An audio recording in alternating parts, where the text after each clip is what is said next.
সেরা সিঙ্গার ছিল Michael Jackson. Michael Jackson বড় একজন শিল্পী। শোনা যায় সে নাকি কালিমা পড়ে দুনিয়া থেকে বিদায় নিয়েছে। জানি না কতটুকু সত্য। এই মাইকেল জ্যাকসন পৃথিবীতে বেঁচে থাকার জন্য সর্বক্ষণ তার ঘরের আশেপাশে থাকতো শত শত ডাক্তার, অক্সিজেন সে নিয়ে থাকতো। সব সময়ের জন্য সে টিপটপ থাকতো, সে যেন বেশি দিন বাঁচতে পারে। কিন্তু হায়াত যখন উঠে যাবে, হাজার চেষ্টা করেন না কেন, মাত্র 52 বছর বয়সে সেই লোকটা দুনিয়া থেকে বিদায় নিয়েছে। যদি টিপটপ জীবন যাপন করেন, মালাকুল মউত যখন আসবে টিপটপ খাটবে না, জান কবজ করে নিয়ে চলে যাবে। ঠিক কিনা? ধরুন এই জায়গায় একজনের মরণ হয়ে গেল। গত 2 বছর আগে সিরাজগঞ্জের এক বক্তা ছিলেন রেজাউল করিম কাউসারি, নাম শুনছেন তো? 5 ওয়াক্ত নামাজটা যদি আদায় করতে পারে, আমি রাসূল তাকে সুপারিশ করে জান্নাতের দরজা পর্যন্ত পৌঁছাইয়া দেব। জোরে বলি সুবহানাল্লাহ, আরো জোরে বলি সুবহানাল্লাহ। আমার নবীজি এই কথা বলি দুনিয়া থেকে বিদায় নিলেন। আম্মা জান আয়েশা বলেন, আমি নিজেকে ধন্য মনে করি, রাসূল দুনিয়া থেকে বিদায় নিলেন, নিজের হাতে নবীজির চোখটা আমি নিচের দিকে নামায়া দিলাম। আমার নবীজির দেহ মোবারক, তিনি মারা গেলেন। কবরস্থানের জন্য অন্য কোনো জায়গা সিলেকশন করা হলো না। আমি আয়েশা, আমার ঘরটাই হয়ে গেছে নবীজির কবরস্থান। কবরস্থান হয়ে গেছে আমার নবীজির। আমার ঘরটাই নবীজির জন্য কবর হয়ে গেল। রাসূল দুনিয়া থেকে বিদায় নিয়ে আমার ঘরে তিনি অবস্থান করছেন। আমি নিজেকে ধন্য মনে করি। আমার বড় শখ ছিল রাসূলের পাশে আমার কবরটা হবে। কিন্তু ইসলামের বড় একজন খলিফা ওমর ফারুক এসে যখন একদিন বললেন, ওরে আয়েশা, আমার মন চাচ্ছে আমার বন্ধু আবু বকর নবীর সঙ্গে শুয়ে আছে, আমি ওমরও আমার মনের খায়েশ হলো নবীর পাশে আমি ঘুমাবো। এত বড় একজন ব্যক্তি আমার কাছে যখন সুপারিশ যখন পাঠিয়ে দিয়েছে, আমি আমার জায়গা ইসলামের সবচেয়ে বড় খলিফা ওমর ফারুককে দান করে দিয়েছি। জোরে বলেন সুবহানাল্লাহ, আরো জোরে বলুন সুবহানাল্লাহ। আমার বন্ধুগণ, দিন শেষে বন্ধু আমার কে? জোরে বলেন, দিন শেষে আমার বন্ধুকে? কেউ তো আমার বন্ধু নয়। এই যে হাজার হাজার মানুষ এখানে বসে আছেন, অনেক মা বোন এখানে এসেছেন, এরকম রেকর্ড আমি জীবনে আমার বহু আছে। মাহফিলে কোরআন শুনতে এসে শ্রোতাদের মধ্যে 2-1 লোক মারা যায়, আছে, হয় না? এরকম হয় না? মারা যায়। এই নাটোরে এই সিংড়াতেই, সিংড়া পাশে হবে বক্তারপুর নাকি তেলিখালি নাকি যেন আছে, তেলিগ্রাম। হ্যাঁ, আজ থেকে প্রায় 14 বছর আগে মাহফিল শুরু হয়ে গেছে। মাহফিলের মধ্যে সংবাদ আসলো, হুজুর আলোচনা শুনতে এসে একটা লাশ হয়ে গেছে, মানুষ মারা গেছে। এই তো দুনিয়ার নিয়ম। এই যে বসে আছি আমরা, এই যে মুরব্বী সহ, এই যে আমরা সবাই মিলে বসে আছি, এর মধ্যে যে একজনের মৃত্যু যদি হবে না, এমন কেউ কি গ্যারান্টি দিতে পারি নাকি? হঠাৎ করে কেউ মারা গেলাম, একটা লোক মরে গেল, এত হাজার হাজার মানুষ, কেউ কি শক্তি দিয়া তাকে বাঁচাতে পারবেন নাকি? হাই হ্যালো দিয়ে বাঁচাতে পারবেন নাকি? এই দুনিয়ার একজন সেরা সিঙ্গার ছিল মাইকেল জ্যাকসন। মাইকেল জ্যাকসন বড় একজন শিল্পী। শোনা যায় সে নাকি কালিমা পড়ে দুনিয়া থেকে বিদায় নিয়েছে। জানি না কতটুকু সত্য। এই মাইকেল জ্যাকসন পৃথিবীতে বেঁচে থাকার জন্য সর্বক্ষণ তার ঘরের আশেপাশে থাকতো শত শত ডাক্তার, অক্সিজেন সে নিয়ে থাকতো।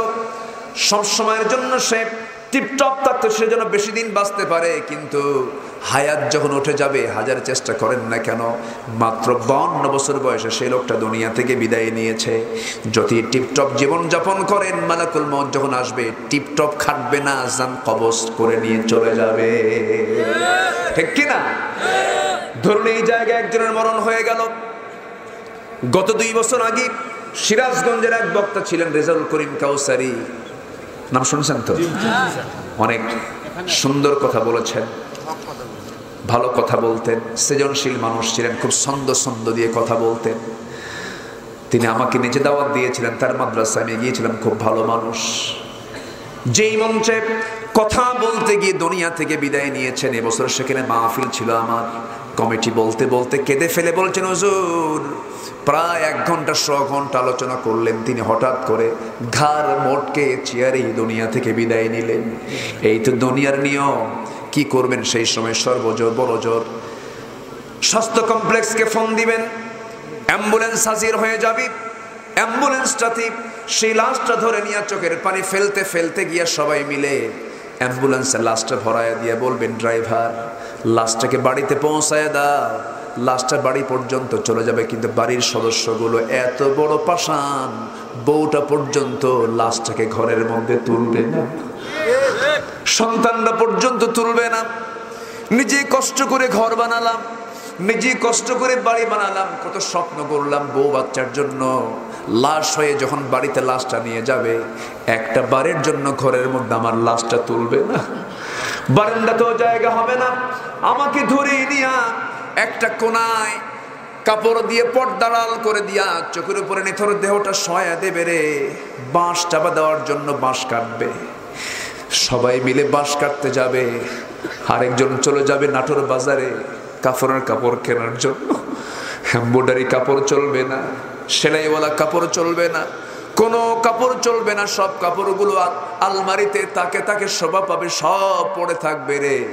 ফকিরের মতো মার পেট থেকে খোলা গায়ে এসেছিলাম, উলঙ্গ হয়ে এসেছিলাম। যাওয়ার সময় কয়েক টাকা দামের শুধু কাফনের কাপড়টা থাকবে গায়ে। জানাজা হয়ে যাবে, লোকজন দেখে দেখে চলে যাবে, টেনে হেঁচড়ে কবরের দিকে নিয়ে চলে যাবে, কবরে শোয়া দেবে, বাঁশ চাপা দেবে, মাটি চাপা দেবে। দিন শেষে আমার বন্ধু কেউ নয়, একমাত্র কেবলমাত্র শুধুমাত্র বন্ধু আমার কে? জোরে বলেন কে? আল্লাহ বলছেন, বান্দা তোমরা তিনজনকে বন্ধু বানাও। কয়জনকে বলেন? এক নাম্বার জানলাম আমরা কাকে বন্ধু বানাবো।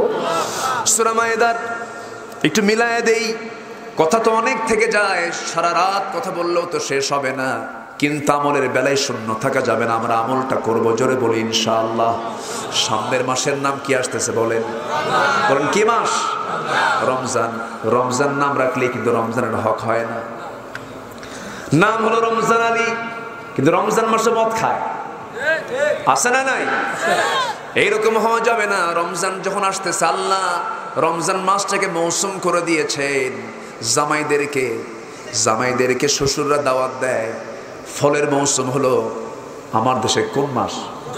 জ্যৈষ্ঠ আষাঢ়ে জামাইরা দাওয়াত পায় না?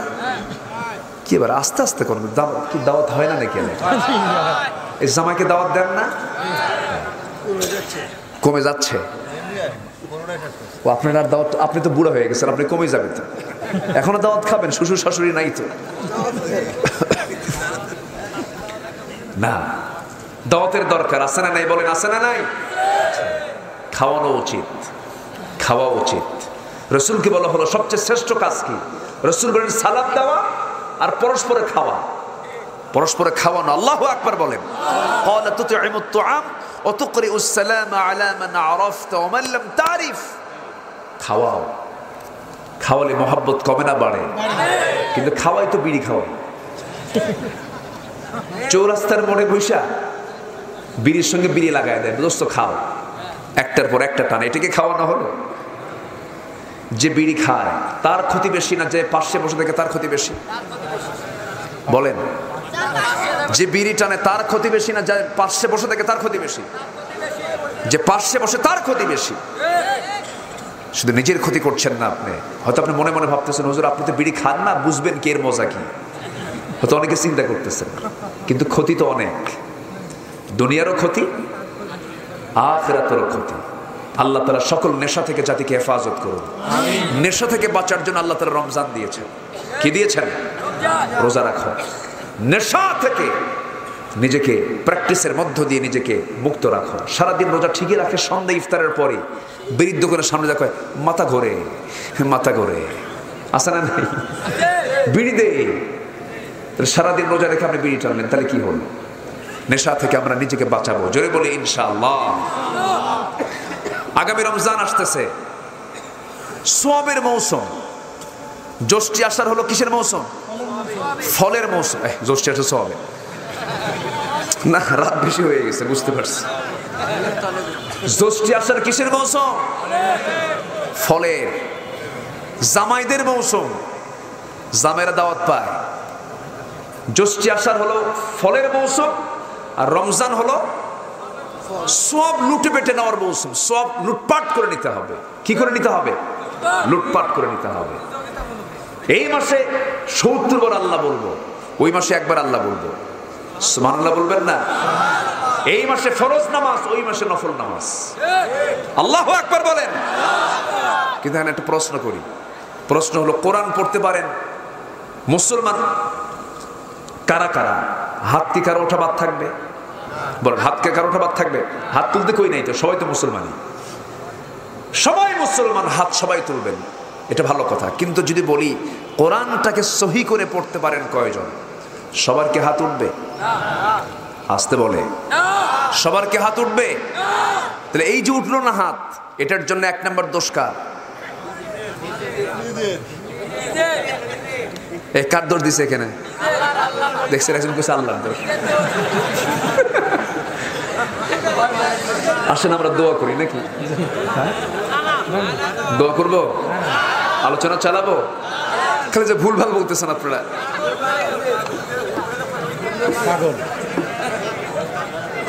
রাত বেশি হলে কিন্তু সেন্স একটু ডেভেলপ থাকে না। সব ঠিক আছেন তো আপনারা? ঘুম নাই, ঘুম নাই, ঘুমও নাই, কি পিছা কথা কয় দেখেন। আলহামদুলিল্লাহ। মুরব্বী কি করবো দেখেন, ইনিও তো আমার বিপক্ষে। জি বলি আলহামদুলিল্লাহ। এই ওঠে কে ধরেন তো, ধরেন তো নাকি, ধরেন তো, এই বসেন।